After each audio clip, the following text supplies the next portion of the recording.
السلام علیکم ورحمۃ اللہ وبرکاتہ۔ الحمد للہ وکفیٰ والسلام علی عبادہ الذین اصطفیٰ والتقی والعفاف والغنیٰ۔ اما بعد فقد قال اللہ تبارک وتعالی فی القرآن المجید والفرقان الحمید۔ فأعوذ باللہ من الشیطان الرجیم، بسم اللہ الرحمن الرحیم۔ بل تؤثرون الحیاة الدنیا والآخرة خیر وابقى، صدق اللہ مولانا العظیم۔ محترم ناظرین، حاضرین، سامعین، بھائیوں، بزرگوں اور دوستوں، معزز خواتین، ہماری ماں بہنوں، تصوف کے عنوان سے موضوع چل رہا ہے عزت دین ہی میں ہے۔ عزت اگر ہے تو دین ہی میں ہے۔ تو اسی موضوع کی کڑی کا اگلا حصہ آپ حضرات کے روبرو پیش کر رہا ہوں، سماعت فرمائیں کہ حقیقت دنیا دیکھیے کہ انسان کا بہترین لباس ریشم کا لباس ہے جو ایک کیڑے کی تھوک ہے، اور انسان کا بہترین مشروب شہد ہے اور ایک مکھی کا لعاب ہوتا ہے۔ کیڑے کی تھوک ریشم بنا اور مکھی کا لعاب شہد بنا۔ یہ ریشم اور شہد دنیا کا بہترین لباس اور بہترین مشروب ہے۔ یہ حقیقت ہے دنیا کی کہ جس کے پیچھے لگ کر انسان اپنے مالک کو ناراض کر لیتا ہے۔ یہ کتنا بڑا نقصان ہے۔ جو انسان رب کریم کو راضی کر لیتا ہے، پھر اللہ رب العزت اسے دنیا میں بھی عزت دیتے ہیں اور آخرت میں بھی عزتیں عطا کی جاتی ہیں۔ اس دین کی لائن سے وہ عزتیں ملتی ہیں جو دنیا کے پیچھے بھاگنے والوں کو نہیں ملتی۔ دین اسلام میں عجیب لذت ہے۔ دین اسلام میں عجیب لذت ہے۔ ایسا تو ہوا کہ وقت کے بادشاہ نے شاہی چھوڑ دی اور اس نے فقیری اختیار کر لی، لیکن آج تک ایسا نہیں ہوا کہ کسی باخدا فقیر نے فقیری چھوڑ کر شاہی زندگی اختیار کر لی ہو۔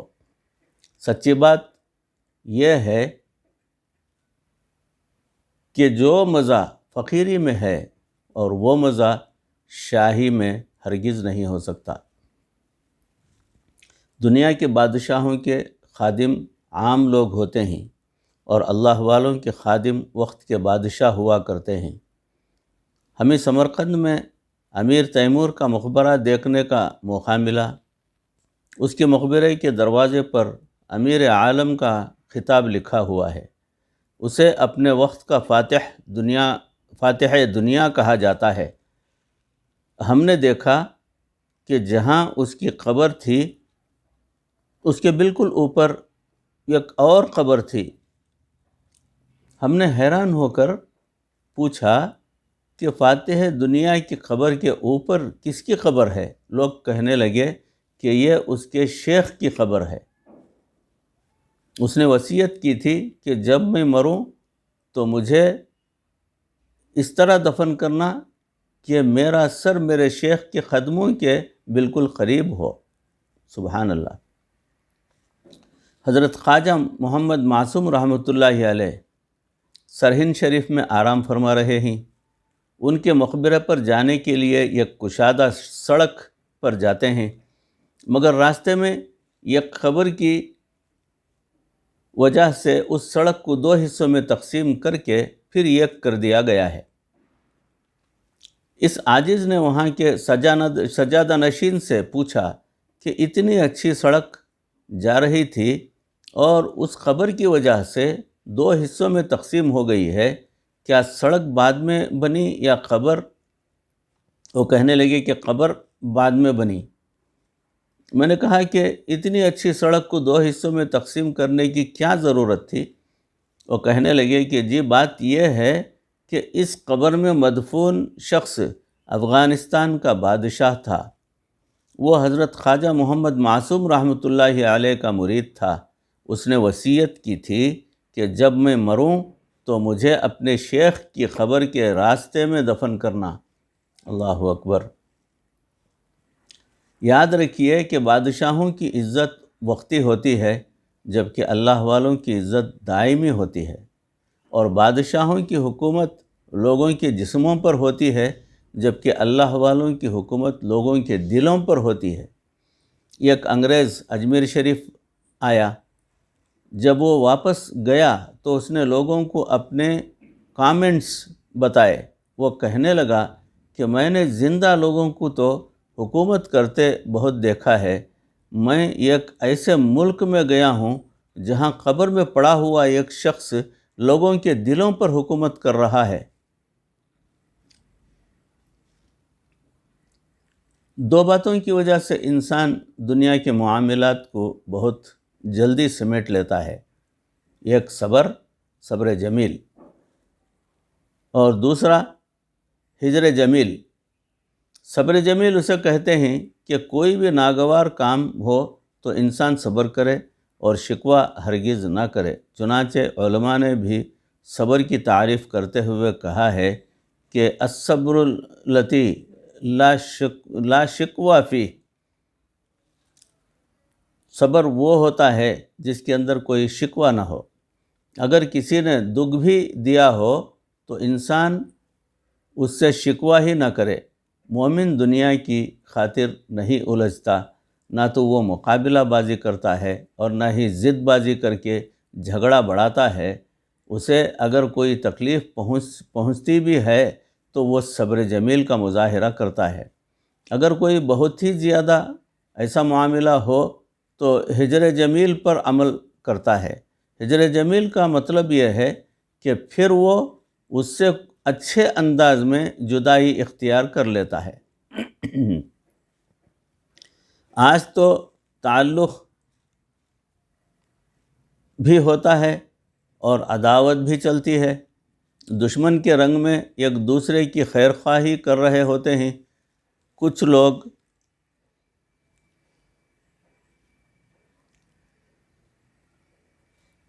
کچھ پتہ نہیں چلتا کہ دوست کون ہے اور دشمن کون ہے۔ اس دنیا میں انسان کو مختلف قسم کے امتحانوں سے گزرنا پڑتا ہے۔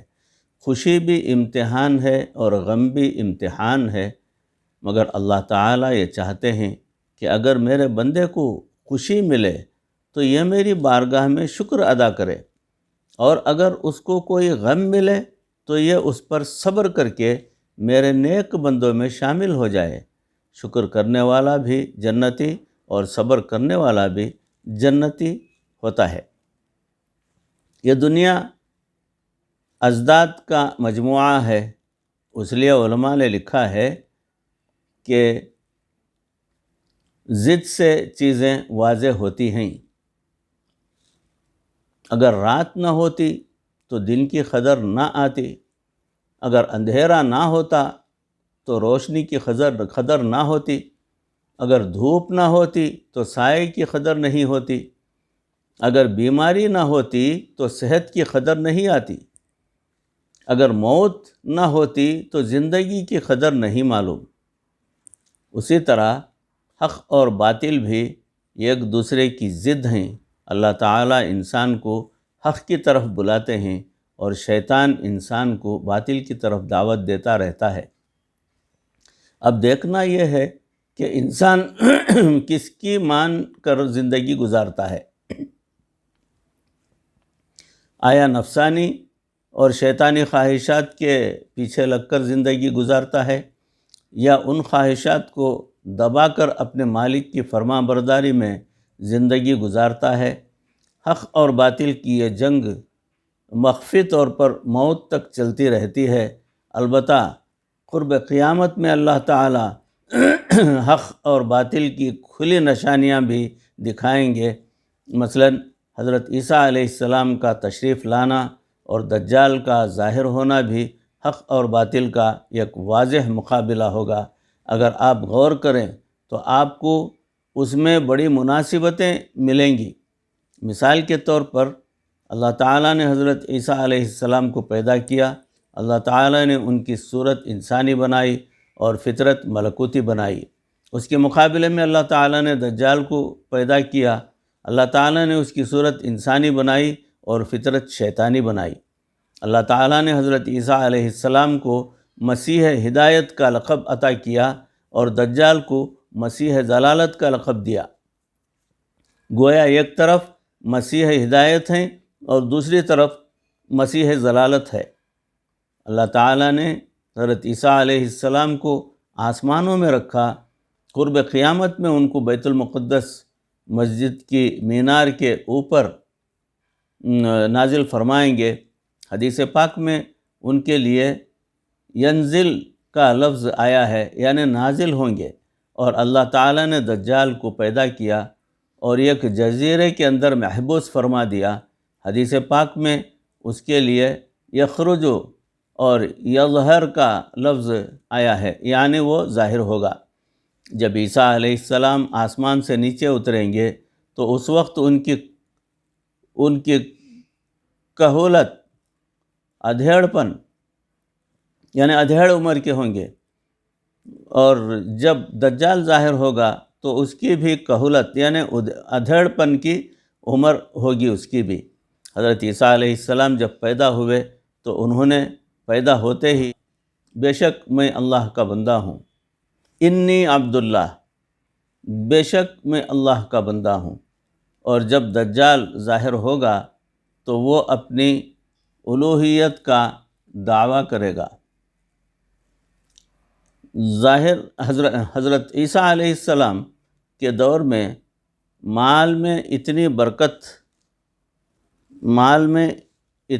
برکت ہوگی کہ کوئی بندہ بھی زکوٰۃ لینے والا نہیں ملے گا، اور جب دجال آئے گا تو اس کے ساتھ مال کی اتنی بہتات ہوگی کہ دنیا کے خزانے اس کے ساتھ چلیں گے۔ اللہ رب العزت نے حضرت عیسیٰ علیہ السلام کو مردوں کو زندہ کرنے کا معجزہ، یعنی مردوں کو زندہ کرنے کا معجزہ عطا فرمایا۔ اللہ تعالیٰ کے اذن سے دجال بھی استدراج کے طور پر مردوں کو تھوڑی دیر کے لیے زندہ کر سکے گا۔ بھائیوں، بزرگوں اور دوستوں، معزز خواتین، ماں بہنوں، موضوع کو یہیں روکتا ہوں۔ اس کی اگلی کڑی انشاءاللہ العزیز اگلی مجلس میں آپ حضرات کے روبرو پیش کرنے کی کوشش کروں گا۔